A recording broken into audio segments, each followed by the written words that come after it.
আসসালামু আলাইকুম, নাশিফা কিচেনে আপনাদের অনেক অনেক স্বাগত। সবাই কেমন আছেন? আশা করছি ভালো আছেন, আমিও ভালো আছি।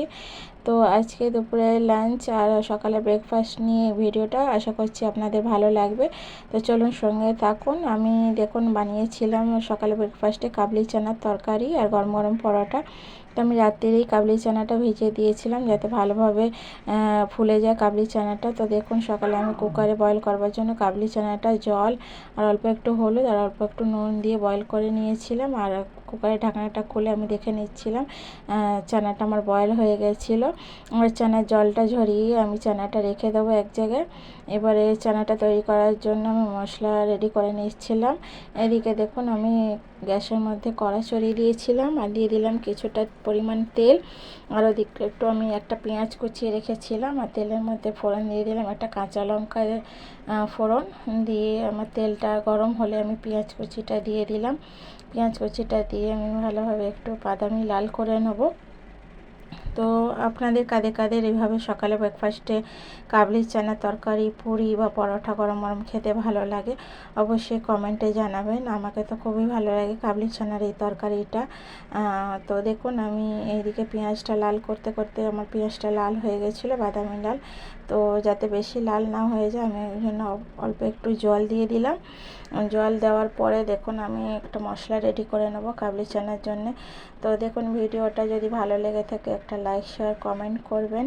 আর নতুন নতুন রেসিপি দেখার জন্য বা আমার ভিডিও ভালো ভালো ভিডিও দেখার জন্য আমার পেজটাকে ফলো করে আমার পাশে থাকবেন। আর যারা ইউটিউব চ্যানেল থেকে দেখছেন অবশ্যই আমার চ্যানেলটাকে সাবস্ক্রাইব করে দেবেন। তো এদিকে দেখুন আদা রসুনের পেস্ট নিয়ে নিয়েছিলাম 1 চামচ, আর নিয়ে নিলাম 1 চামচ জিরা পাউডার আর 1 চামচ হলুদ পাউডার, আর দিয়ে দেবো 1 চামচ লঙ্কা পাউডার, আর দিয়ে দেবো 1 চামচের মতো ধনিয়া পাউডার আর স্বাদ মতো লবণ দিয়ে আমার মশলাটা রেডি হয়ে যাবে। তো এদিকে দেখুন মশলাটা নিয়ে আমি অল্প একটু জল দিয়ে দিলাম যাতে মশলাটা বাটির মধ্যে লেগে না যায়। তো এবারে মশলাটা আমি ওই পেঁয়াজের মধ্যে দিয়ে ভালো করে মশলাটা কষিয়ে নেব। তো আমি তার আগে দিয়ে দিলাম অল্প একটু ছোলে মশলা। এই যে প্যাকেটটা ছোলে মশলা, এই মশলাটা দিলে চানার স্বাদটা খেতে খুবই ভালো হয়।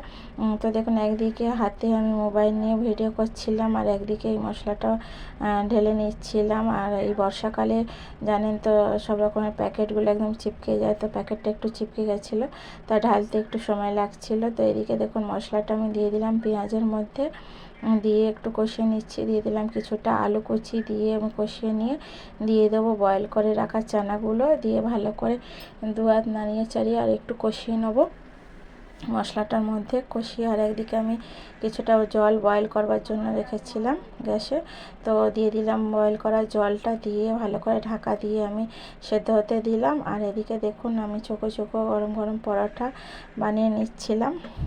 এদিকে আমার পরোটাটা রেডি হচ্ছিল আর ওদিকে আমার চানাটা রেডি হয়ে গেছিলো।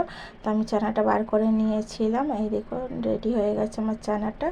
আর আমি প্রথমে ব্রেকফাস্টটা সেরে নিলাম আর তারপরে দুপুরে লাঞ্চের জন্য বানাচ্ছিলাম সয়াবিন আলু। তো দেখুন এইদিকে গরম জল হয়ে গেছিলো, আমি সয়াবিনটা দিয়ে দিলাম জলের মধ্যে আর ফেনাগুলো বার করে দিলাম। আর জলটা ঝরিয়ে সয়াবিনগুলো বার করে দেখুন আমি অল্প একটু তেল দিয়ে তেলে ফ্রাই করে নিচ্ছিলাম সয়াবিনটা। তেলে ফ্রাই করে বার করে নিলাম আর অল্প তেল দিয়ে গোটা গরম মশলা ফোড়ন আর পেঁয়াজ কুচি দিলাম। পেঁয়াজটা লাল হয়ে গেছিলো, দিয়ে দিলাম আদা রসুনের পেস্ট আর সব রকমের গুঁড়ো মশলা আর গরম মশলা পাউডার দিয়ে আমি ভালো করে নাড়িয়ে চাড়িয়ে সয়াবিনটা কষিয়ে কিছুটা আলু দিয়ে দিলাম। আর আবারও ভালোভাবে কষিয়ে দিয়ে দেবো পরিমাণ মতো জল, দিয়ে ভালো করে সেদ্ধ হতে দেবো। সেদ্ধ হয়ে গেলেই তৈরি হয়ে যাবে আমার সয়াবিন আলুটা। ভিডিওটা ভালো লাগলে একটা লাইক করবেন। আল্লাহ হাফিজ।